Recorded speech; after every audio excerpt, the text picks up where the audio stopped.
Shalom, selamat pagi. Kembali kita dalam santapan rohani pagi dari Situa Nurhaida ya. Hari ini saya akan bawakan firman Tuhan bertema keluarga yang diberkati tapi melupakan Tuhan. Ya, terlebih dahulu kita berdoa. Tuhan Yesus yang baik, terima kasih buat pagi ini.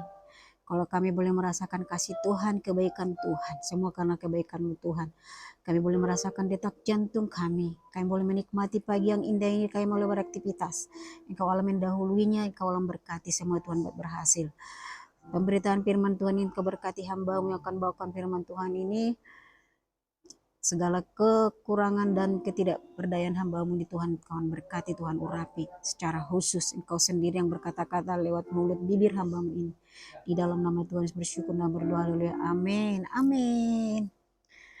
Baik Bapak Ibu Saudara, pagi hari ini saya akan bawakan tema keluarga yang diberkati tapi melupakan Tuhan. Judulnya ketika berkat datang jangan sampai Tuhan ditinggalkan. Ya, awal dari keluarga ini dia perlu dengan doa. Ini sebagai ilustrasi Bapak Ibu. Akhir yang penuh luka. Saudara yang terkasih, ada sebuah keluarga yang dulunya hidupnya sederhana. Mereka tidak punya banyak harta, tetapi mereka punya satu hal yang sangat berharga, yaitu doa bersama di rumah. Setiap malam istri dan anak-anak berkumpul menyembah Tuhan.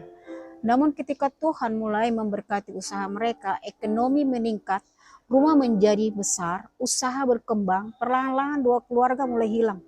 Ibadah diganti dengan kesibukan, waktu bersama Tuhan diganti dengan urusan dunia Bapak Ibu.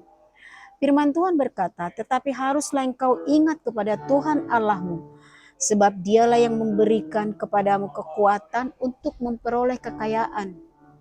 Ulangan 8 ayat 18. Banyak orang ingat Tuhan saat susah, tetapi lupa Tuhan saat diberkati.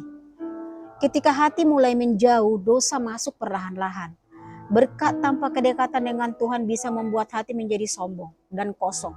Suami yang dulu takut akan Tuhan mulai melarang berdoa, mulai jauh dari rumah, mulai membuat celah sebagai dosa, bagi dosa. Akhirnya perselingkuhan terjadi Bapak Ibu.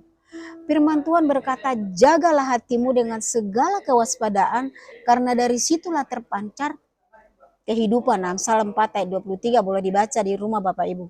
Perselingkuhan tidak terjadi tiba-tiba, itu dimulai dari hati yang jauh dari Tuhan. Yang ketiga, rumah yang dulu penuh doa, kini penuh pertengkaran.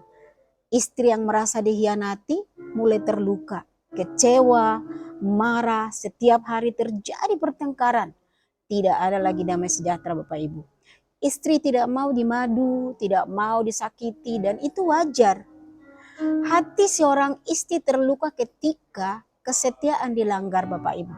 Firman Tuhan berkata, hendaklah suami mengasihi istrinya, sama seperti Kristus telah mengasihi jemaat. Efesus 5 ayat 25. Suami dipanggil untuk mengasihi, bukan menyakiti Bapak Ibu. Istri dipanggil untuk menghormati, bukan terus hidup dalam kepahitan.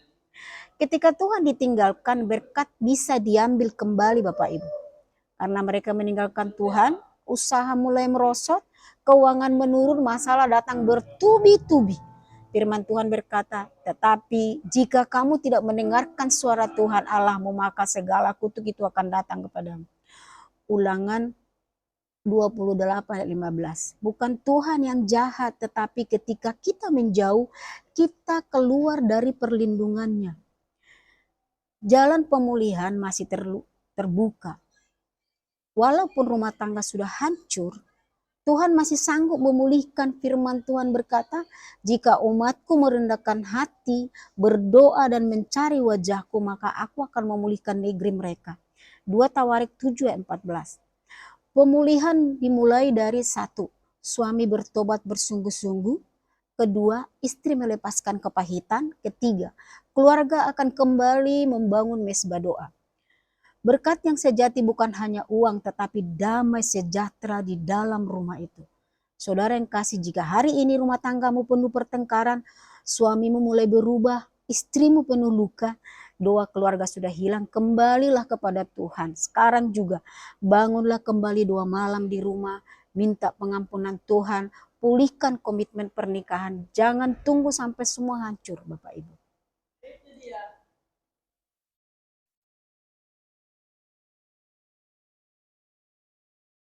Mari Bapak Ibu kita minta pengampunan kepada Tuhan supaya Tuhan memulihkan keluarga pernikahan kita ya. Jangan ketika kita sudah diberkati lupakan Tuhan, lupakan kebaikan Tuhan. Mari tetap dari mana engkau dipanggil Tuhan, dari mana Tuhan mengangkat engkau, mengangkat derajatmu, ingatlah akan kebaikannya. Jangan menggeser kedudukan Tuhan setelah engkau diberkati. Tetaplah seperti biasa, semakin merendahkan hati Bapak Ibu. Ini firman Tuhan yang bisa saya sampaikan pada pagi hari ini. Mari kita berdoa. Tuhan Yesus yang penuh kasih, kami datang merendahkan hati. Ampunilah kami jika selama ini kami lebih mencintai berkat daripada Engkau, Sang Pemberi berkat. Pulihkan setiap suami yang jatuh dalam dosa perselingkuhan. Lembutkan hatinya yang bertobat. Sembuhkan setiap hati istri yang terluka dan dikhianati. Berikan kekuatan untuk mengampuni.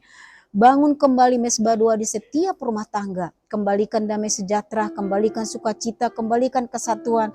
Di dalam nama Tuhan Yesus kami mengucap syukur dan berdoa. Haleluya. Amin. Amin Bapak Ibu Saudara yang kasih dalam nama Tuhan Yesus. Kembali kita besok pada pagi hari dalam santapan rohani Nur Haidis itu. Tuhan Yesus memberkati.